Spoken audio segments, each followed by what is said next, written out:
Yau assalamu alaikum, wannan shine yadda ake yin withdraw a kasuwar Binance. Kamar misali idan za ka yi withdraw ba P2P za ka gaje ka sai da coins ɗinka ba, za ka yi withdraw ne misali ka kai shi wata exchanger, to wannan tunda coins ne za ka cire kuma coins ne za ka yi receiving a wancan exchanger. To yanzu anan coins ne za ka zo ka tura. To da farko za ka je can sai ka je ka kwafi wallet address. Yawa da farko za ka je can sai ka je ka kwafi wallet address. Kamar misali menene wallet address? Shi wallet address misali kamar account number ne. Yanzu misali barin koma in shiga cikin wata nan misali idan na shiga cikin MTF zan je in kwafi wallet address. Misali idan na dawo kan profile in na ce musu zan yi recharging a nan gurin, in na danna kamar zan yi recharging a nan gurin na danna haka, to wannan shine wallet address. Zan zo in kwafe shi a nan gurin. To bayan na kwafa zan je in turo shi daga can. Idan suka tambaye ni in saka wallet address a can, to a gurin ne zan yi pasting din shi sai in turo. Yanzu misali na danna copy, na yi copy din shi, sai na koma cikin kasuwar kuma sai na zo misali dan shiga wallet ina kamar haka. To idan na shiga wallet zan zo in danna withdraw.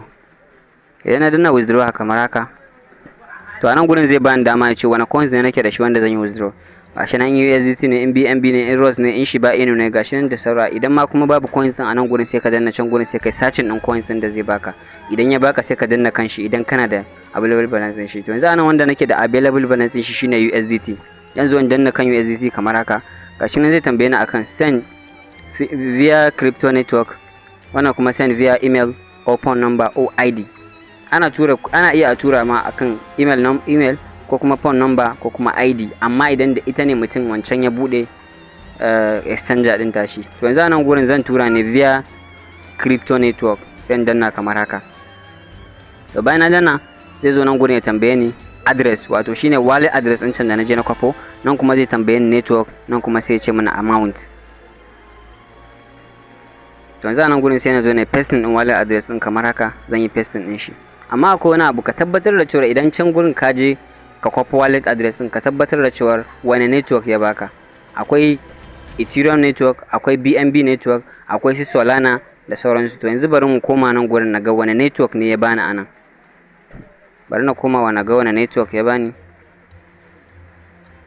Gashi nan gurin ya bani network TRC20. Gashi nan kamar yadda kuke gani TRC20 Tron kenan.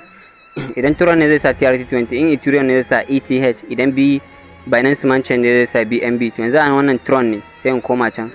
Na zo na ga network din. To yanzu na riga da na yi paste din wallet address din, sai na zo. Gashi nan gurin sun ce mana network. Gashi nan wannan gurin sun ce mana network. To gashi nan sun bani network din, ga BNB, ga EOS, ga NAI protocol, ABAX, ga Arbitrum 1. Zan je in nemo TRC a nan gurin, ga sanar da sauransu. To yanzu a nan gurin ƙasa gashi nan Tron ko TRC20. To a can ma shi suka bani. To sai yanzu in danna shi a nan gurin kamar haka. To bayan na danna saura max, saura kuma minimum nawa zan cira, nawa nake so in cira. Idan duka kuɗin ka ne sai ka zo ka danna max. Idan kuma wani abu daga cikin kuɗin ka kake so sai ka zo ka danna, sai ka zo ka rubuta a nan gurin. To zan zo rubuta, ni duka zan cire sai in danna max. To ni duka zan cire sai in zo in danna max a nan gurin. Gashi gaba ɗaya ya bani 28.77 USDT. Gashi nan daga founding wallet kuɗin yake. To yanzu bayan na tabbatar a nan gurin, na tabbatar da cewa komai daidai ne, to sai in je in danna withdraw. Gashi nan sun rubuta min abinda zan yi receiving a can shine 27.77. zai ce charges. Gashi nan charges shine $1 za su charges. To sai yanzu in danna withdraw a nan gurin. To yanzu kamar yadda kuke gani, bayan na danna cewa withdraw, wannan bayanan ne ya bani address, network, source, coin, amount, network pay. To sai yanzu in danna confirm a nan gurin. Idan ka yi confirming din komai sai ka zo ka danna confirm.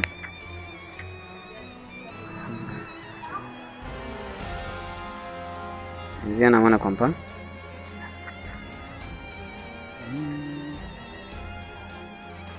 Yanzu bayan na danna ga security verification requirement, nan gurin zan zo in danna kan email. Za su tura min OTP ta kan email ina domin tabbatar da cewa ni ne zan cire kuɗi. Nan gurin kuma zan danna phone number, za su tura min OTP ta phone number na domin tabbatar da cewa ni ne zan cire domin security. Zan zo in danna kan email yanzu kamar haka. Zan ce su tura min code din. To sun ce sun riga da sun tura code din. Zan fita yanzu in koma kan email dina. domin jin ɗauko code ɗin zuwan saka shi a gurin.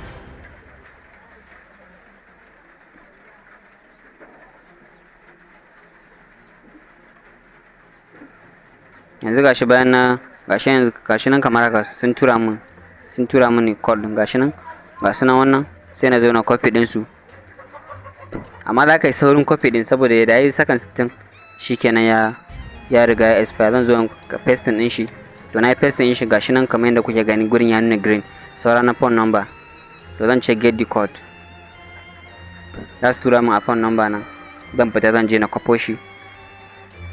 Bayan sun tura min a phone number gashi nan kamar yadda kuke gani sun tura mini, to gashi nan zan danna copy, sai na zo na yi paste ɗin shi ma, sai na zo na yi paste ɗin. Yanzu kamar yadda kuke gani na riga na yi paste sun ce min withdraw processing, so yanzu yana processing, sun riga da sun tura kuɗin suna processing nashi.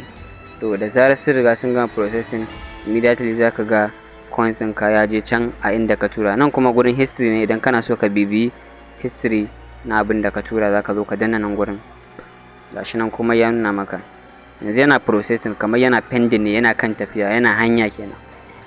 To da zarar sun gama za ka ga coins ɗinka a can. To wannan shine yadda ake yin withdraw a Binance.